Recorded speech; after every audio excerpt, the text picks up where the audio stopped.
नमस्कार मित्रांनो, मी प्राध्यापक ए डिंबर, इतिहास विभाग. आपण TYBA स्पेशल 3 इतिहासाची ओळख या विषयाच्या दुसऱ्या प्रकरणामध्ये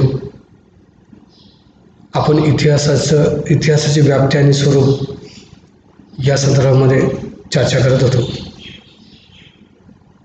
आपण या ठिकाणी मागच्या भागामध्ये इतिहासाची व्याप्ती या व्याप्तीचा आपण आढावा घेत होतो. त्यामध्ये आपण आर्थिक आणि सामाजिक जीवन या मुद्द्यापर्यंत आलेलो होतो. यानंतरच्या भागामध्ये आणखी काही मुद्द्यांचा आपण या ठिकाणी विचार करू. अलीकडच्या काळामध्ये आर्थिक आणि सामाजिक जीवनाचा अभ्यास हा इतिहासाचा एक महत्त्वाचा विषय बनत चाललेला आपल्याला दिसून येतो. याशिवाय कामगार चळवळी, वर्ग संघर्ष, देशी विदेशी व्यापार, हस्तकला, व्यवसाय, व्यापार, शेती हे इतिहासाचे अभ्यास विषय तर आहेतच. त्यांचा अभ्यास करण्यासाठी इतिहासाला एक संशोधन पद्धती वापरावी लागते.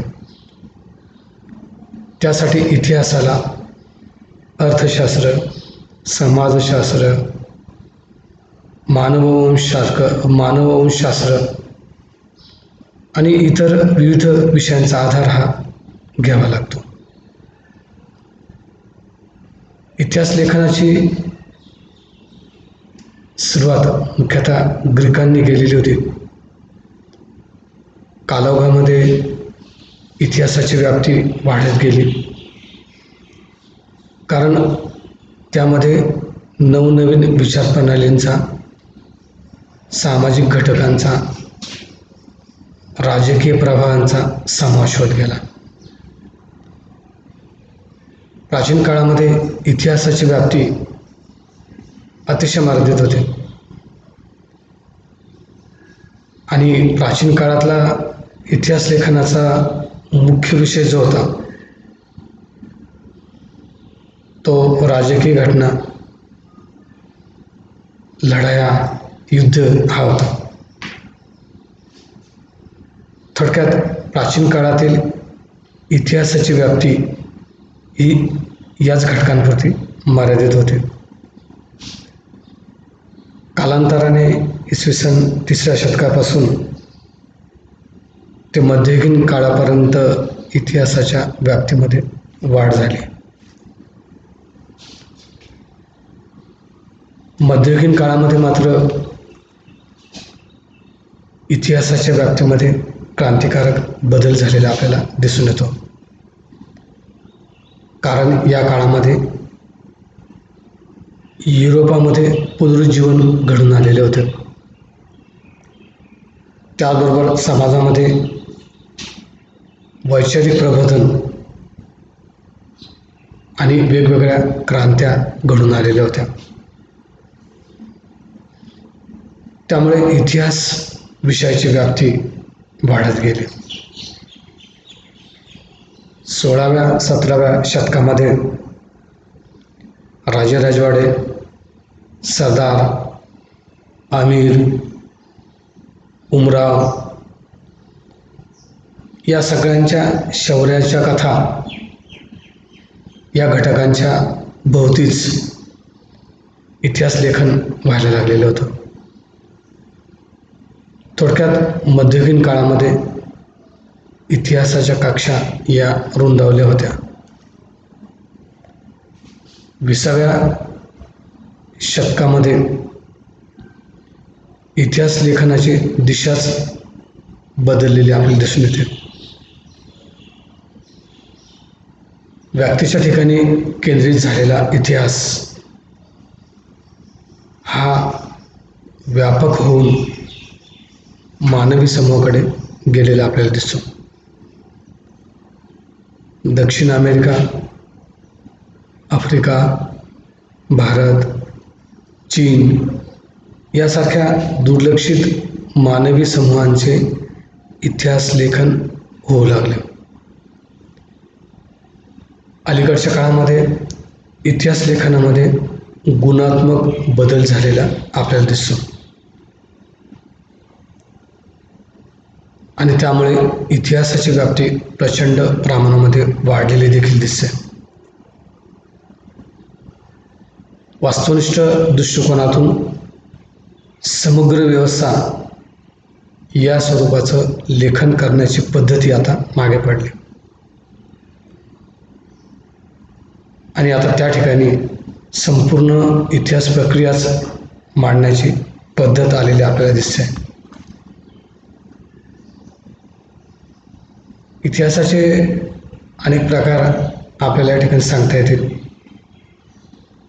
इतिहासाचा अभ्यास करताना आधुनिक काळामध्ये अनेक प्रवाह निर्माण झाले आहेत, आपल्याला ते दिसतात. ते प्रवाह म्हणजे राजकीय इतिहास, घटनात्मक इतिहास, सामाजिक, आर्थिक, कायद्याचा इतिहास, राजनैतिक, लष्करी, वसाहतींचा इतिहास,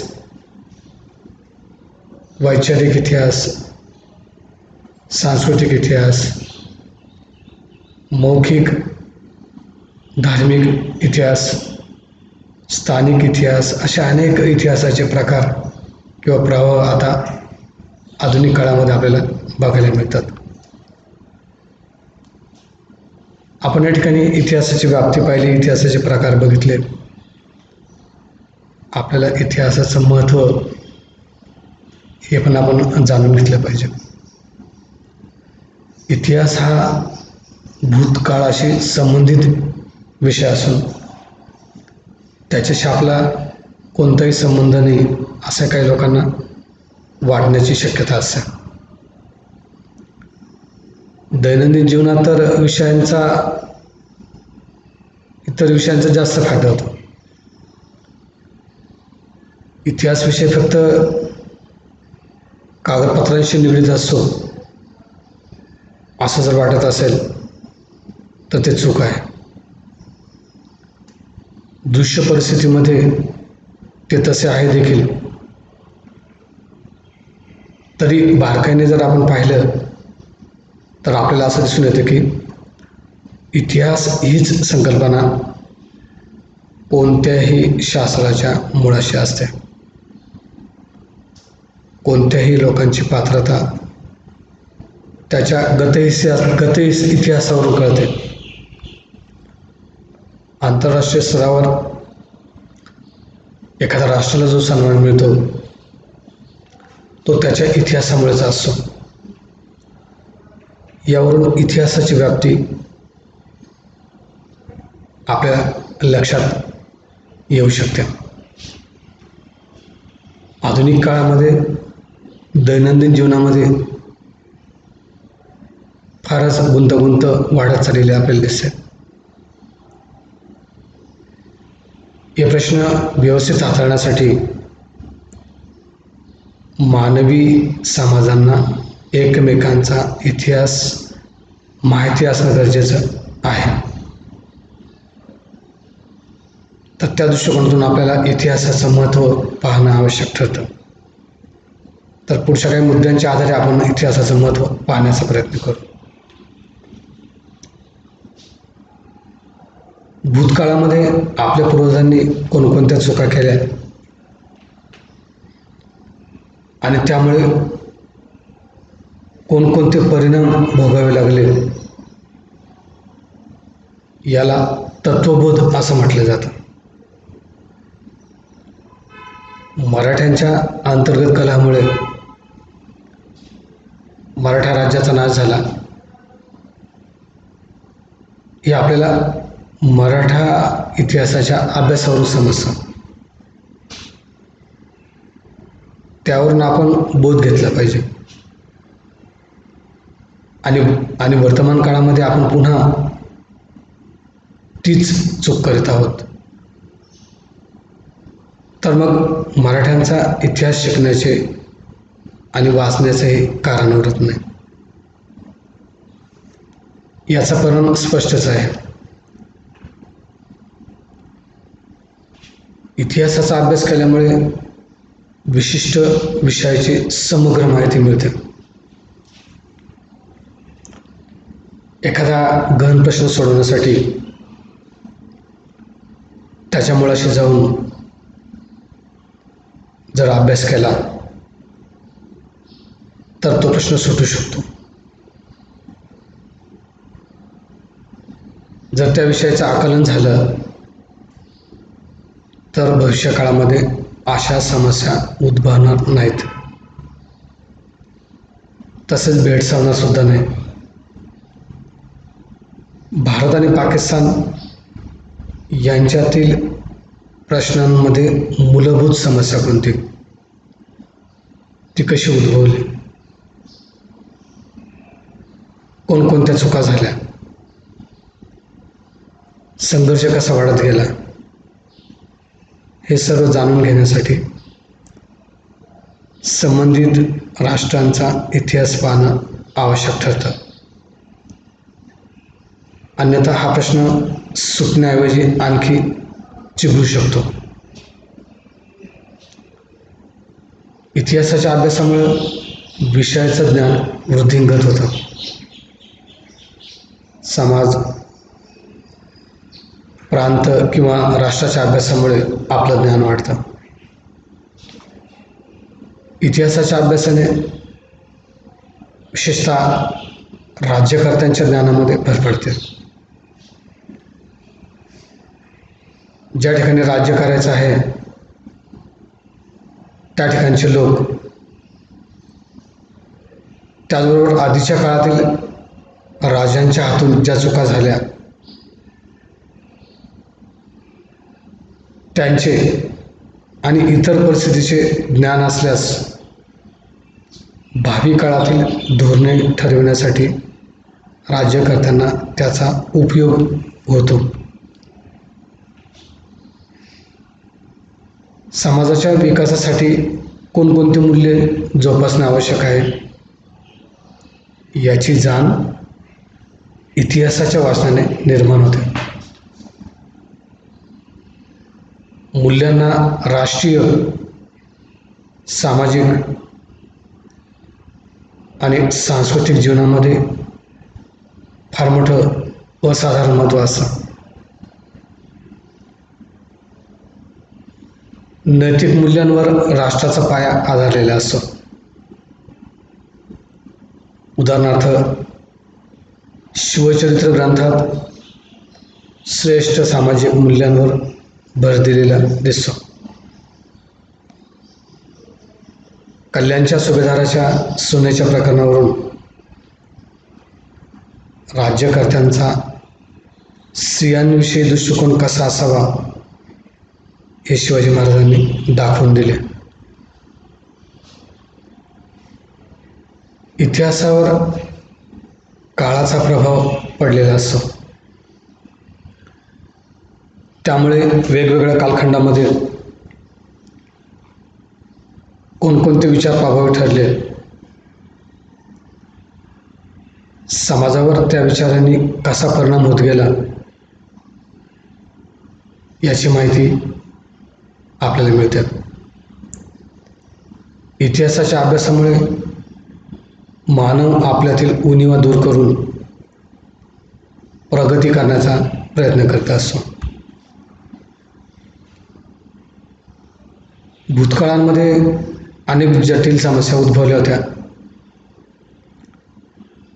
त्यावेळी मुत्सद्दी लोकांनी त्या कठीण समस्या सोडवण्याचा आपल्या परीने प्रयत्न केला. आंतरराष्ट्रीय प्रश्न सोडवण्यासाठी वेगवेगळ्या मार्गांनी प्रयत्न केला गेला. उदाहरणार्थ 1815 साली नेपोलियनचा पाडाव झाला.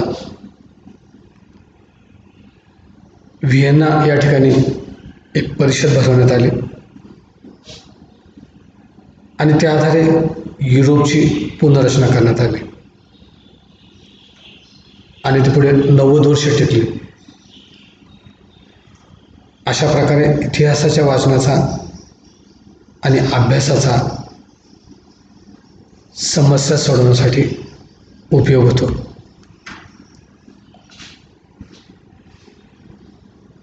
इतिहासाचा उपयोग भावी पिढीला मार्गदर्शन करण्यासाठी होऊ शकतो. गतकालीन घटनांमध्ये वर्तमान स्थितीतील समस्यांची उकल असते. म्हणून अशा समस्या सोडवण्यासाठी त्या समस्यांची ऐतिहासिक पार्श्वभूमी समजून घ्यावी लागते. सामाजिक चालीरीती, परंपरा यांचाही मागोवा घ्यायचा असल्यास इतिहास पाहणं गरजेचं ठरतं. गतकाळामध्ये घडलेल्या घटना आणि त्या घटनांचा तत्कालीन समाजावर काय परिणाम झाला आणि राज्यकर्त्यांना किंवा शासन यंत्रणेला त्यांच्या विशिष्ट कृतीमुळे कसे बरे वाईट परिणाम भोगावे लागले, या सर्व गोष्टी भविष्यातील पिढ्यांना मार्गदर्शक ठरत असतात. आणि म्हणून या दृष्टीने इतिहास हा विषय महत्त्वाचा आहे. राष्ट्राचा गतकालीन वैभवशाली इतिहास नेहमीच तेथील लोकांना प्रेरणादायक आणि स्फूर्तिदायक असतो. आलेल्या संकटांना तोंड देण्यासाठी किंवा त्यांच्यावर मात करण्यासाठी धैर्य आणि प्रेरणा मिळते. कोणताही इतिहास तेथील लोकांना नेहमीच स्फूर्तिदायी असतो. वैभवशाली व समृद्ध इतिहास उपयुक्त आणि उपकारक असतो. इतिहासाचा अभ्यास चिकित्सक निष्पक्षपातीपणे आणि वस्तुनिष्ठ दृष्टिकोनातून केला पाहिजे. तर आपण या ठिकाणी ह्या सगळ्या मुद्द्यांच्या आधारावर इतिहासाचं महत्त्व याचा आढावा घेतला. आता ह्या नवीन मुद्द्यामध्ये आपल्याला इतिहासाच्या वेगवेगळ्या संकल्पना या संदर्भात चर्चा करायची आहे. इतिहासासंदर्भात वेगवेगळ्या संकल्पना प्रचलित असलेल्या आपल्याला दिसतात. प्रत्येक कालखंडामध्ये जगाच्या विविध प्रदेशात इतिहासाबद्दल विशिष्ट संकल्पना प्रचलित होत्या. इतिहासाची संकल्पना प्राचीन काळापासून तर आजपर्यंत बदलत आली आहे. तर त्याचा आढावा आपल्याला या ठिकाणी घेणं गरजेचं आहे. त्यासाठी आपण काही मुद्द्यांचा विचार करू किंवा जे काही वेगवेगळ्या संकल्पना आहेत त्याचा आपण या ठिकाणी आढावा घेऊ. त्याच्यामध्ये आपण सर्वप्रथम भारतीय संकल्पना या संकल्पनेचा या ठिकाणी विचार करूया. भारतामध्ये प्राचीन काळापासून इतिहासाची संकल्पना अस्तित्वात होती. भारतीय इतिहासकारांनी विशिष्ट काळ व विशिष्ट समाजाच्या गरजेनुसार प्रसिद्ध ऐतिहासिक ग्रंथांची निर्मिती केली. भारतीयांची इतिहासाची संकल्पना हिचा आपण या ठिकाणी काही मुद्द्यांच्या आधारावर चर्चा करू. युगवादी संकल्पना, या संकल्पनेचा आपण सर्वप्रथम विचार करू. भारतीय इतिहास काळाचे एक चक्र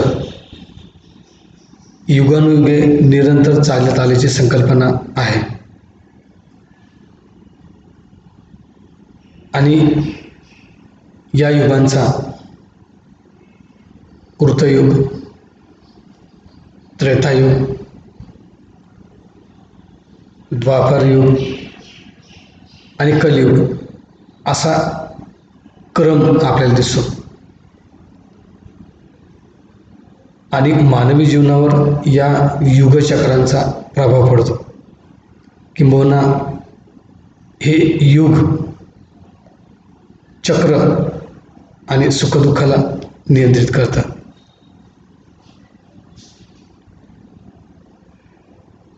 अवतारवादी संकल्पना, या संकल्पनेचा पण आपण या ठिकाणी अर्थ बघूया.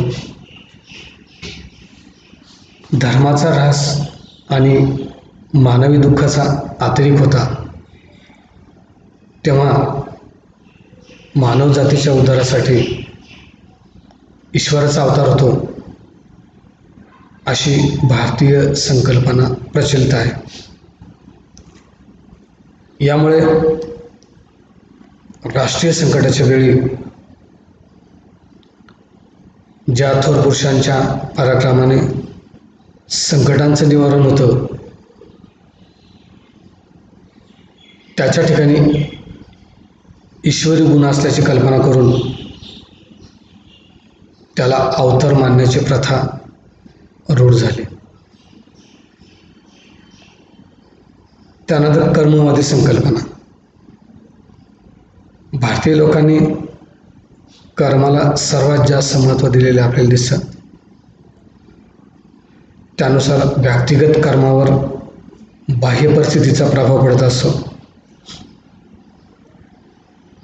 त्यामुळे अपेक्षित कर्मफळ मिळू शकत नाही.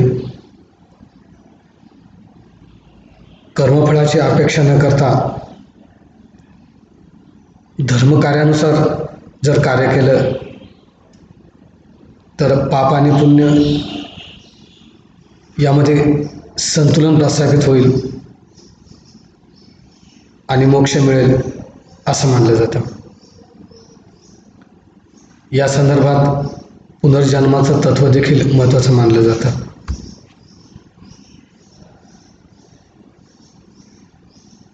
आता आपण पारसी संकल्पना, या संकल्पनेचा या ठिकाणी विचार करू. पारसी धर्माचे प्रवर्तक झरथुस्त्र यांनी इतिहासाची संकल्पना मांडली आहे. त्यांच्या मतानुसार इतिहास म्हणजे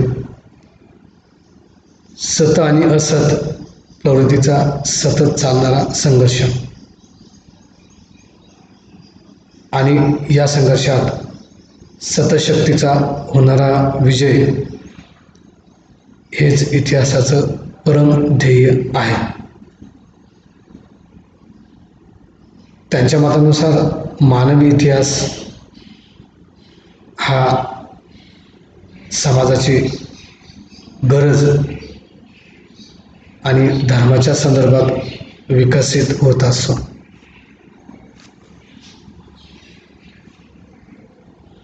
आणखी एक नवीन संकल्पना आहे जिला आपण यहुदी किंवा ज्यू संकल्पना म्हणतो.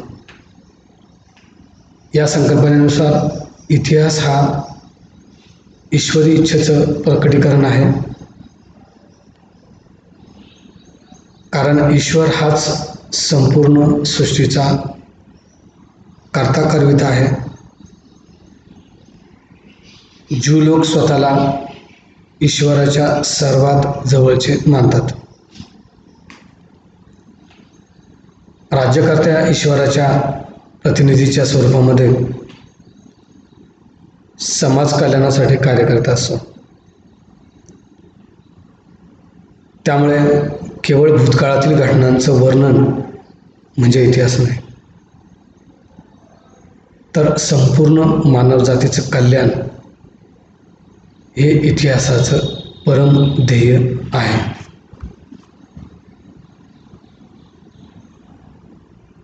आता ही एक आणखी वेगळी संकल्पना आहे, ग्रीक संकल्पना.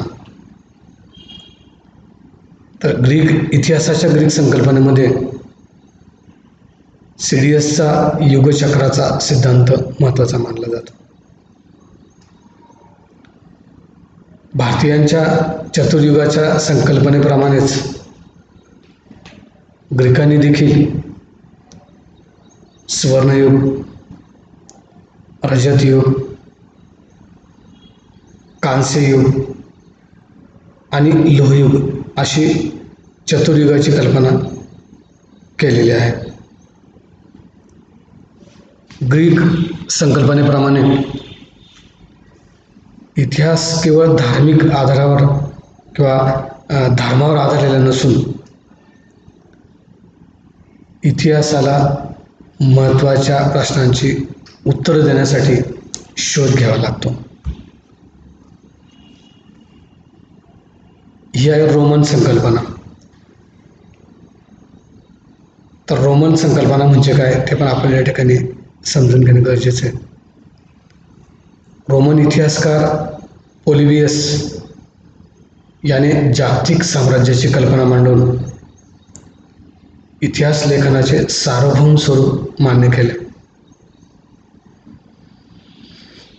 त्याच्यामध्ये इतिहासाचा अभ्यास चारित्र्यावर संस्कार घडवून आणण्यासाठी आणि त्यामध्ये सुधारणा घडवून आणण्यासाठी उपयुक्त आहे. त्याने ऐतिहासिक घटनांचा संदर्भ विचारात घेताना त्यांच्यातील कार्यकारण भाव हा महत्त्वाचा मानला.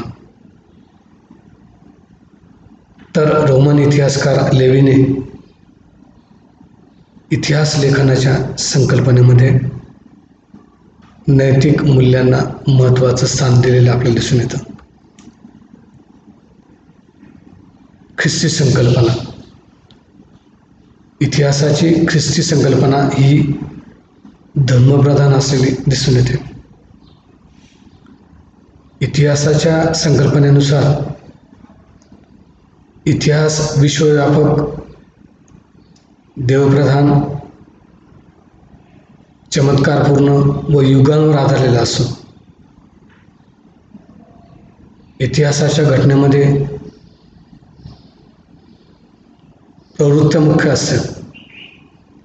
व्यक्ती आणि व्यक्तिगत इच्छेस ख्रिस्ती इतिहासामध्ये स्थान नाही, कारण यामध्ये ईश्वरी इच्छा महत्त्वाची मानली जाते. इस्लामिक संकल्पना, जसं आपण ख्रिस्ती संकल्पना पाहिली त्याप्रमाणे इस्लाम हा एक धर्म, जगातला मोठा धर्म आहे. त्यांची संकल्पना त्या संदर्भात पाहणं आवश्यक ठरतं. इस्लामिक संकल्पनेनुसार इतिहास हा सतत संघर्षाचा क्रम आहे.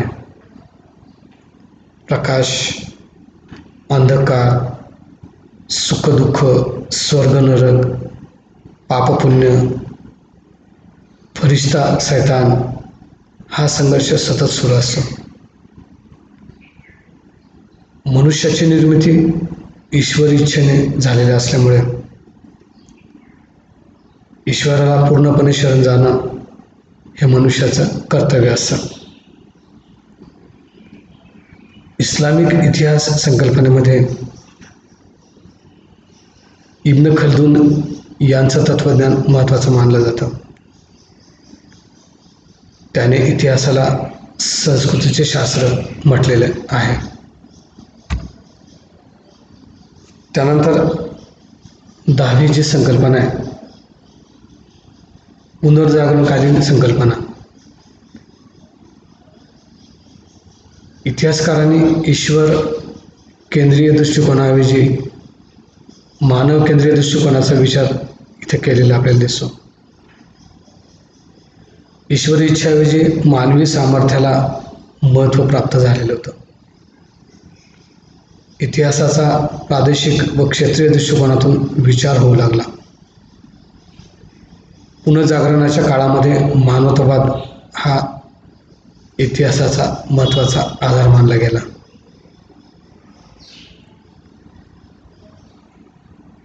त्यानंतर 17व्या आणि 18व्या शतकातील काही संकल्पना आहे. या काळामध्ये अनेक नवीन शोध लागल्यामुळे ऐतिहासिक परिवर्तनाचा शास्त्रशुद्ध स्वरूपामध्ये अभ्यास केला जाऊ लागला. इतिहासाची मूळ प्रवृत्ती ही मानवी स्वातंत्र्याचा विकास आहे असं मानलं जाऊ लागलं. मानवी जीवन आणि नैसर्गिक विकास यामध्ये समन्वय स्थापन करण्याचा प्रयत्न झाला. हेगेलने विरोध विकासवादाच्या आधारे ऐतिहासिक परिवर्तनाची स्पष्टता केली.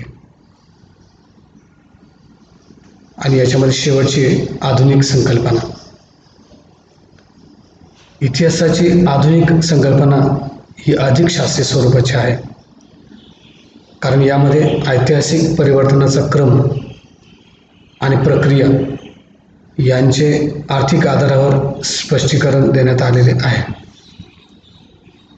इतिहासाचा केवळ भूतकालीन घटनांची माहिती पुरवणे एवढा मर्यादित अर्थ न घेता त्या माहितीच्या आधारे परिवर्तनाची दिशा ठरवणे असा व्यापक अर्थ लावण्यात आला.